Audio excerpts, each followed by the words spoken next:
Hello everyone, thanks for joining us here on Horizon. Well, the Federal Aviation Administration has proposed new rules and regulations regarding the use of unmanned aircraft systems, or UASs.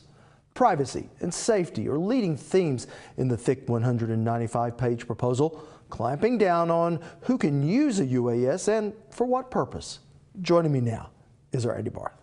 Well, Rob, the FAA identified 4 potential markets for small unmanned aircraft systems: aerial photography, precision agriculture, search and rescue and law enforcement, and bridge inspection. And with the mounting popularity of these small flying objects, industry leaders and university experts gathered together to discuss the growing trends in the UAS industry.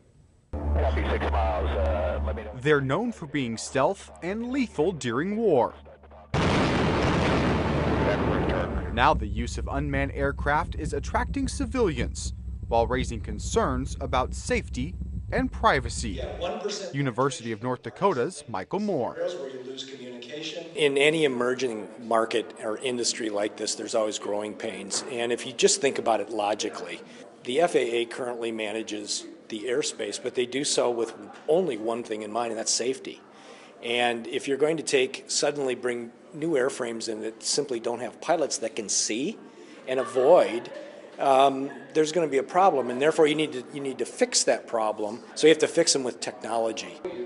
And Oklahoma Secretary of Science and Technology Stephen McKeever says when it comes to UAS, Oklahoma is a key player. We're quite big. We're one of the leading states in terms of promoting the industry generally. We're extremely well respected. We have university programs, we have R&D companies, small companies, large companies. We have people who are looking at investments and looking at Oklahoma to do that. So we're getting all the pieces of the jigsaw in place, and indeed we are considered to be one of the leaders. The FAA proposes strict guidelines on the commercial use of UAS. They must weigh less than 55 pounds, have a maximum airspeed of 100 miles per hour, and they can't fly over 500 feet above the ground. You think about everything that's going on in the Middle East, and you get snippets in the press about a drone was used for this, or drones were used for Osama bin Laden. And then, of course, there's data acquisition, right? You want to be able to take pictures, take videos, send that data, and use the data. And according to retired Brigadier General Ben Robinson, unmanned aircraft systems bring value to the state. I think it's a boost to our economy. You know, one of our 5 economic sectors is aerospace and defense. But if you take the UAV industry, aerospace and defense, you could apply it to transportation, energy, agriculture, IT. So really the UAV industry, while it is part of aerospace and defense, or the UAS industry, it really transects all of them. So you can apply UAS technology to across all the major industrial sectors in the state of Oklahoma.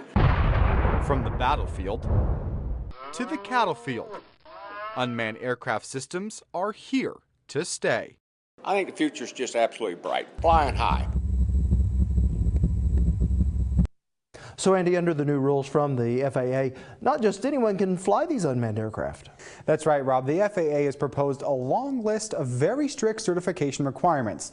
Now, some of those rules include that operators must pass an initial aeronautical knowledge exam, pass a recurrent knowledge exam every 24 months, and they must undergo vetting by the Transportation Security Authority. And for the complete list of proposed rules and regulations, just head to our website at okhorizon.com, where we have a link under the story. All right, thank you so much, Andy. You're welcome, Rob. Now, when we return, I visit with a leading expert and a proponent for making Oklahoma's skies the friendliest of all for unmanned aerial systems.